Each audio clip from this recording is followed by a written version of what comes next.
Welcome back to Alma's Musings. I'm Kathy, and this is the place where I share a little wisdom from the other side of the empty nest. Here I talk about faith, simplicity, and what it means to live intentionally in our senior years.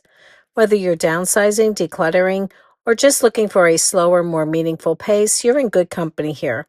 So grab a cup of coffee, get comfy, and let's chat about what really matters. Today, I want to talk about something I've noticed in some women as they step into their senior years, especially those who have lived through a lot of drama, maybe some trauma, or even long seasons of high stress. And honestly, I catch myself doing this sometimes too. When the noise dies down and life finally slows down, like it does in this season, it can actually feel a little strange, maybe even uncomfortable. And some women have told me, I don't even know how to live without the drama. It's all I've ever known. And here's something that might sound a little hard, but it's honest. So brace yourself. Some women have become addicted to drama. Now, of course, I don't mean that in a shameful way. It's not because they're broken or trying to cause problems. Well, maybe there are some women out there that do that. It's just that drama may have become the rhythm of life. It was in the air they breathe, always problem solving, reacting, rescuing, surviving, and that chaos became their normal. And it created an actual adrenaline rush that made them feel energized, maybe even gave them a sense of identity or purpose. But now, in these senior years, as life slows down, that same feeling for intensity can leave them feeling restless, bored, or even tempted to stir something up just to feel alive again. And if that's you or someone you care about, hear me out. You're not crazy. There are a lot of women out there that feel this way.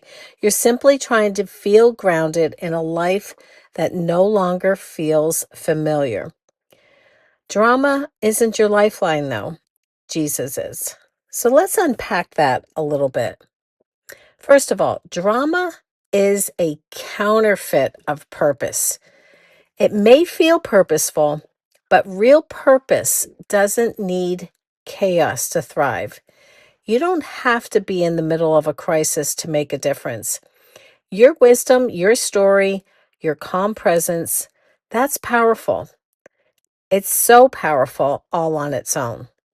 Secondly, addiction to drama is learned. A lot of times, it starts in childhood or in long-term relationships where stress is just constant. And over time, your brain starts expecting it.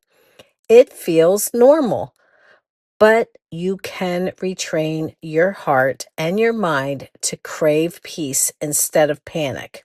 And it takes practice. Romans 12:2 says, be transformed by the renewing of your mind. And that includes unlearning those old patterns that once helped you cope, but no longer serve you now. Third, stillness might feel unnatural at first. So if you've spent decades on high alert, rest can actually feel a little foreign. So start small. Maybe a little quiet walk, a slow morning, just sitting with God in silence. And over time, you're going to enjoy this, and peace can become your new rhythm. Psalm 46:10, one of my favorite verses, reminds us, be still and know that I am God. Stillness doesn't mean empty. It's the space where God meets us deeply and personally. Here's a little caution. Watch out for drama substitutes. They sneak in quietly through things like gossip, unnecessary conflict, overscheduling, or meddling in stuff that isn't ours to carry. So just gently ask yourself, am I feeding an old habit or learning to live a new way? I have learned to tell myself, This is none of my business. So here's what I want you to remember today. You are not meant to live on drama.